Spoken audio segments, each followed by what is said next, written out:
నాకు మొదటి నుంచి నాకు ఇష్టం ఏంటంటే సాహిత్య విలువలు పాటలో వినపడాలనే దానికి నేను మొదటి నుంచి కట్టుబడి ఉన్నా. నాకు అది పైనుంచి అంటే వెనకటి పాటలన్నీ మీకు తెలుసు కదమ్మా, సాహిత్యం బాగా వినబడుతుంది, ఆర్కెస్ట్రా హోర్ తక్కువ ఉంటుంది.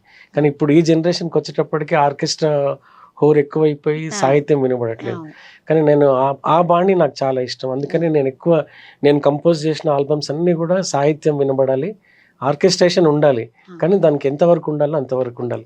అట్లా మెలోడీ ప్రధానంగానే నేను చేసిన పాటలన్నీ ఉన్నాయి. దాదాపు 25 ఆల్బమ్స్ చేశాను. ఈ మధ్యలో కొన్ని తెలుగు, తమిళ్, కన్నడ వెర్షన్స్ కూడా నేను ఆల్బమ్ చేశాను. నాకు కొంచెం తప్పులు ఉండొచ్చు, బట్ ఒక పల్లవి ట్రై చేస్తాను. நூறு வருடை உன் கனவுகள் வெற்றி அடையணும், வாழ்க்கைக்கு வெளிச்சம் நிறையணும், ஆதரிக்கும் கிரேட்டு வேயில் நீங்க சேரணும், ஆசைகள் நிறைவேறணும்.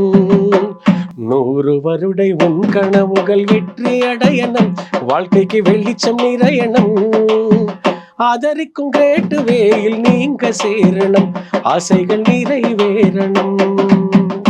ఇది తమిళ్ వెర్షన్. దాంట్లో అర్థమైందండి.